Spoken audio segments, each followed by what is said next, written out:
सभी को नमस्कार, राम राम। आज मैं बताने वाला हूं कि जैसे ग्रहों के कारकत्व, जैसे ग्रह अशुभ स्थिति में होते हैं, अशुभ योग बनता है कुंडली में। शुभ योग बनता है तब तो अच्छे चीज करते हैं, अशुभ योग बनता है तो समस्याएं, रोग और बीमारियां पैदा करते हैं, शारीरिक कष्ट, जीवन में उत्पीड़न इत्यादि तरह की संभावनाएं बनती है और होती भी है। तो इस तरह से जैसे ग्रहों का, राशियों का हमारे जीवन में प्रभाव है, उससे ज्यादा कहीं नक्षत्रों का प्रभाव है। हम जानते हैं कि नक्षत्रों के स्वामी ग्रह ही होते हैं, लेकिन एक ग्रह का तीन नक्षत्र होते हैं, यानी कि 3 नक्षत्रों का स्वामी एक ग्रह ही होते हैं। अब सवाल ये उठता है कि अगर ग्रह अशुभ योग में है तो जो बीमारी देते हैं, तो क्या उनका नक्षत्र जिसमें जन्म हुआ है जातक का, मान लीजिए कि उन्हीं का कोई नक्षत्र है, उसी में जातक का जन्म हुआ है, तो क्या उस सेम बीमारी होगी, सेम समस्या होगा? नहीं। आंसर है नहीं। क्या होगा कि उस नक्षत्र के कारकत्व के चलते समस्याएं और रोग इत्यादि होगा। तो आइए उसका देर न करते हुए हम लोग वीडियो को शुरू करते हैं। देखिए, आज हम उन्हीं नक्षत्रों में से चर्चा करेंगे। आज हम उन्हीं नक्षत्रों में से चर्चा करेंगे अश्विनी नक्षत्र का। अश्विनी,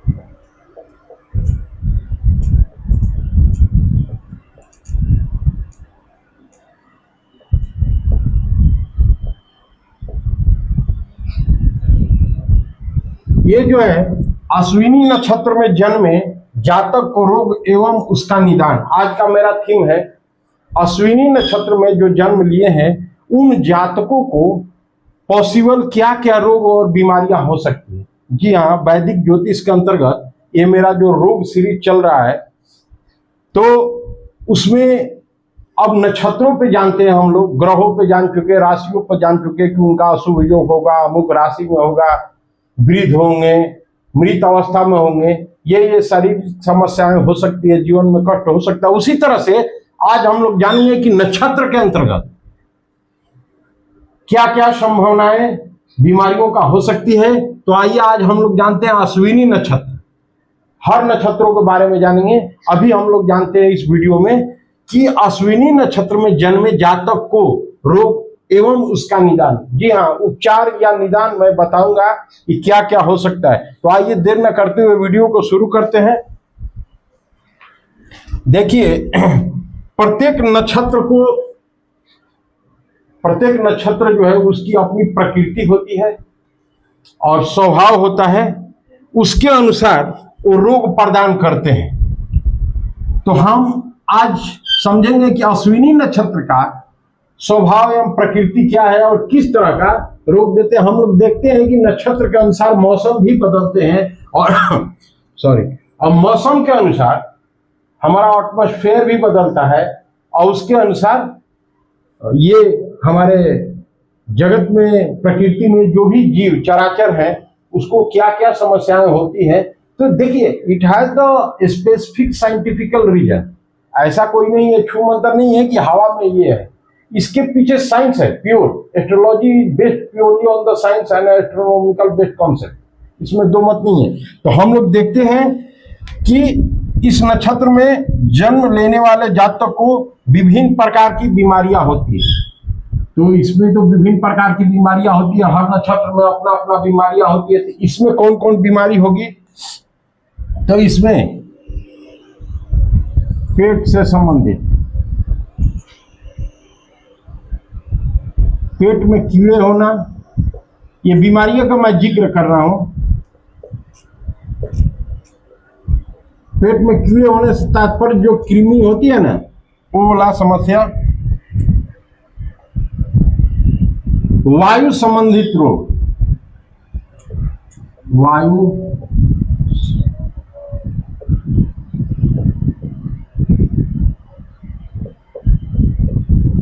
वायु संबंधित रोग आप लोग नोट्स बना सकते हैं। देखिए ये जो मैं रोग सीरीज चला रहा हूं ना, ज्योतिष का ग्रेजुएशन लेवल के इक्वल है। ये मास्टर में भी बहुत सिलेबस ये टच किया है। इट इज नॉट मेयरली, आप इजीली कहीं इसको नहीं पा सकते हैं। I have what lot of, तो आप लोगों को मैं बता रहा हूं जो ज्योतिष सीख रहे हैं या ज्योतिष सीख के प्रैक्टिस कर रहे हैं, उनके लिए भी बहुत फायदेमंद है। देखिए शुभ स्थितियों के बारे में तो बहुत आसानी से हमको नॉलेज मिल जाता है कि ये अमुक शुभ स्थिति हो तो क्या होगा, लाखपति, खाकपति, करोड़पति, अरबपति, वैवाहिक जीवन के संबंध में भी। लेकिन रोग और बीमारियों के संबंध में बहुत ही रेयर नॉलेज मिलता है एस्ट्रोलॉजी में, और मैं उन्हीं टफ चीजों को एक कंपाइल्ड वे में आप लोगों के सामने प्रेजेंट कर रहा हूं। तो that's why it would be appropriate action to take the consideration all the concepts. Thank you. तो ये इसको समझते हैं, वायु संबंधित रोग। उसके बाद उदासी, ये जो समस्याएं होगी ये किनको होगी, अश्विनी नक्षत्र में जो जन्म है। मैं सारे नक्षत्रों को बताऊंगा, वीडियो को लंबा नहीं करना है मुझे, शॉर्ट्स में जितना जल्दी हो सके आप लोगों को। अनिद्रा की समस्या,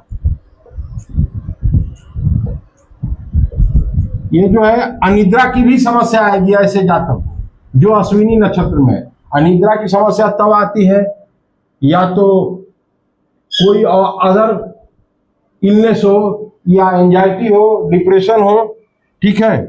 उदासी भी उसी के चलते आती है, अनिद्रा तथा बुखार।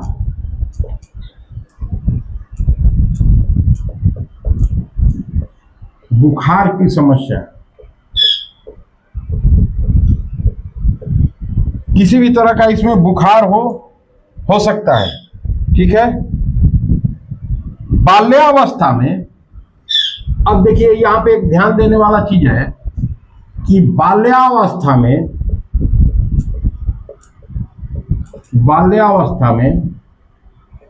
ऐसे जातक को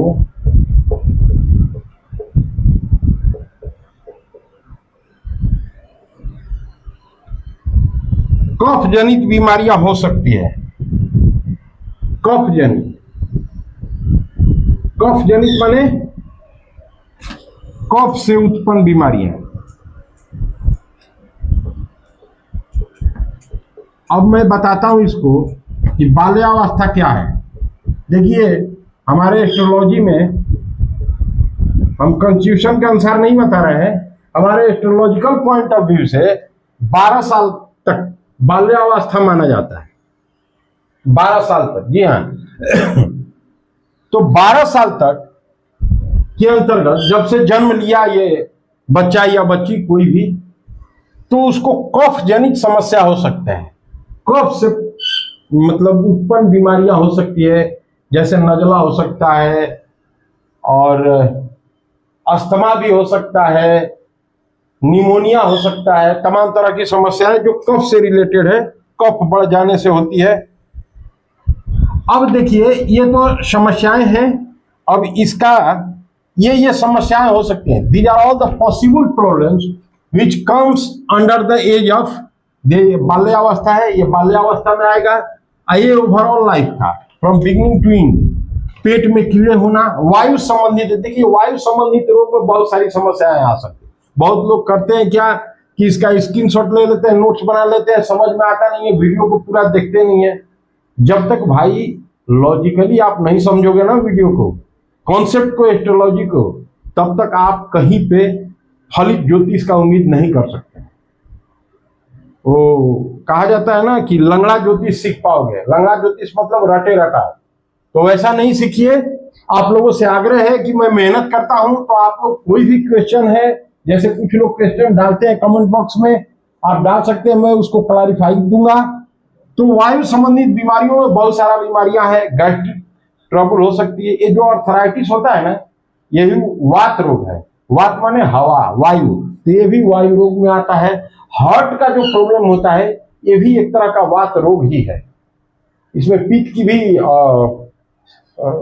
लेवल बढ़ जाता है, लेकिन मेन बेसिक रीजन है वात रोग में ही आता है हार्ट का। तो वायु संबंधित रोग में बहुत सारी बीमारी आएगी। उदासी में भी बहुत सारी बीमारी आएगी। एक नॉर्मल आदमी सैडनेस के साथ रहता है, एक एंजाइटी और डिप्रेशन में हो जाता है, तो हल्का फुल्का उसमें भी अब ज्यादा हो जाएगा तो हॉस्पिटलाइज हो जाता है। और इस तरह से पेट में कीड़े होना, अनिद्रा, ये भी एंजाइटी और डिप्रेशन के चलते होता है। ऐसे स्वस्थ आदमी को ऐसा नहीं होता है कि नींद ना आए, वो तो बेड पे जाएगा और नींद आएगा। लेकिन जो लोग अस्वस्थ होते हैं, किन्हीं कारणों से अस्वस्थता में कोई ना कोई फैक्टर होगा, तो उसी तरह से अनिद्रा उसको नहीं आने का, या तो कोई टेंशन होगा, डिप्रेशन होगा, एंजाइटी होगा। डिप्रेशन, एंजाइटी और टेंशन ऐसे तो आता नहीं है, कोई मुद्दा होती है उसके लिए, ठीक है। तथा बुखार की समस्या, कफ वात पित्त तीनों को अनबैलेंस हो जाता है। कफ के चलते भी बुखार आता है, वात के चलते भी, वायु रोग के भी चलते बुखार आता है, और पित्त के चलते भी बुखार आता है। बेसिकली पित्त बढ़ने से ही बुखार आता है और कफ के चलते, ठीक है। तो ये होती है, आप लोग स्क्रीनशॉट ले सकते हैं, मैं इसको इरेज करूंगा।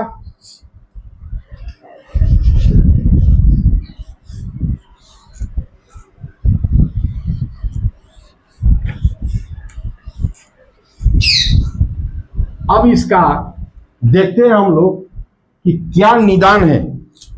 निदान, ये तो समस्याएं होगी अश्विनी नक्षत्र में जन्मे जातक का। अब निदान क्या है? रोगों का निदान। कौन रोगों का? जो अश्विनी नक्षत्र में जातक पैदा हुए हैं और जो संभावनाएं हैं, जो रोग हो सकता है उनको, उसका निदान क्या है? उसका निदान है, जैसे बाल्यावस्था में कफ जनित बीमारी होगी, उसके लिए निदान है कि सवारती का लहसुनिया, सवारती का लहसुनिया एक रत्न है, सवारती का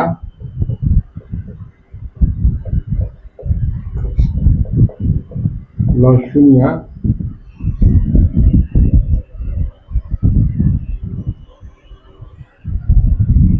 चांदी में जड़वाकर, चांदी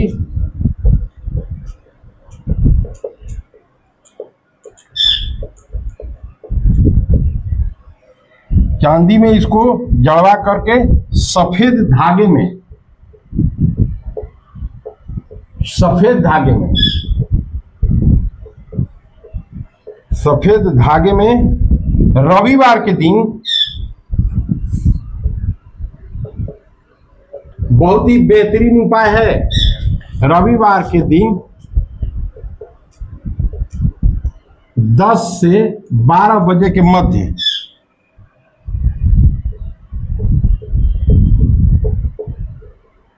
टाइमिंग क्यों लिख दिया गया है ऐसा 10 से 12 बजे के मध्य? क्योंकि उस समय उस नक्षत्र का प्रभाव अच्छा रहता है। उत्तर दिशा की तरफ, उत्तर दिशा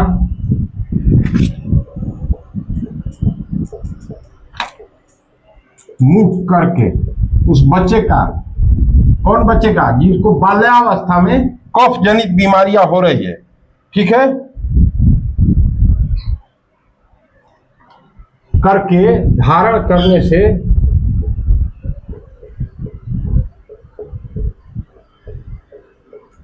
जबरदस्त लाभ मिलता है।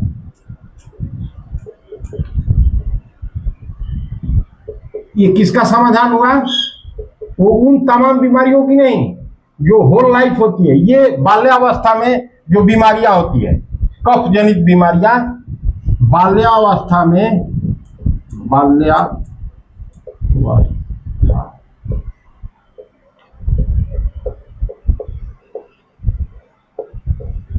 कफ जनित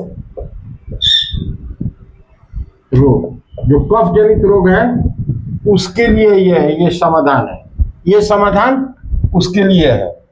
अब देखिए ओवरऑल माने सभी, अब तो बाल्यावस्था खत्म होगा, चाहे बाल्यावस्था से लेकर के वृद्धावस्था तक या मृत अवस्था तक जो समस्याएं हैं, तो सभी रोगों का निदान, सभी रोगों का निदान में क्या आ गया?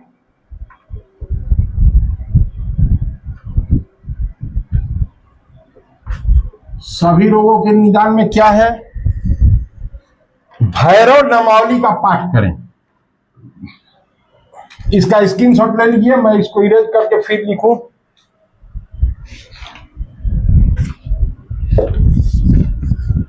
ये तो बाल्यावस्था वाला हो गया।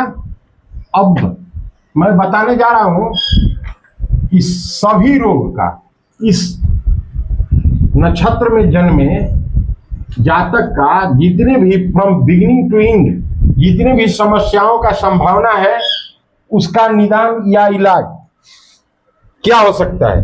तो देखिए, भैरव नामावली सभी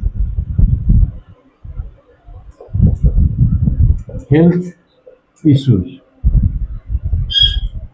अभी सभी हेल्थ इश्यूज का निदान या सॉल्यूशन कर सकते हैं।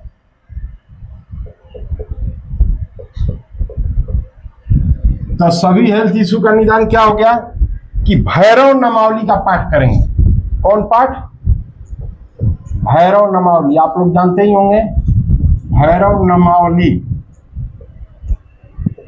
जैसे हनुमान चालीसा होता है ना, वैसे ही भैरव बाबा का एक भैरव नामावली ये आता है, उसका पाठ करेंगे, पाठ करें। ठीक है। भैरव मंदिर में कड़वा तेल का दीपक जलाएं और भैरव मंदिर में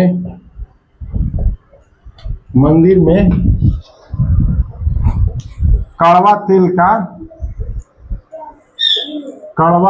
का दीपक जलाएं। ठीक है। ये और दूसरा क्या है कि बंदरों को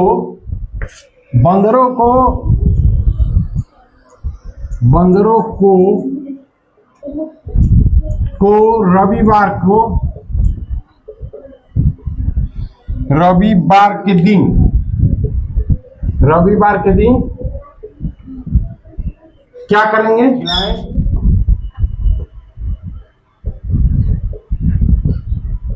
दूध खिलाएं और तांत्रिक मंत्रों का 7000 जप करें और तांत्रिक मंत्रों का 7000 जप करें। ये देखिए, ये तांत्रिक मंत्र का जप करें या करवाएं, इससे क्या होगा? सारी समस्याओं का समाधान हो जाएगा इस नक्षत्र में जन्मे जातक का। ठीक है। फिलहाल के लिए इतना ही, फिर मिलते हैं अगले वीडियो में। धन्यवाद, नमस्कार।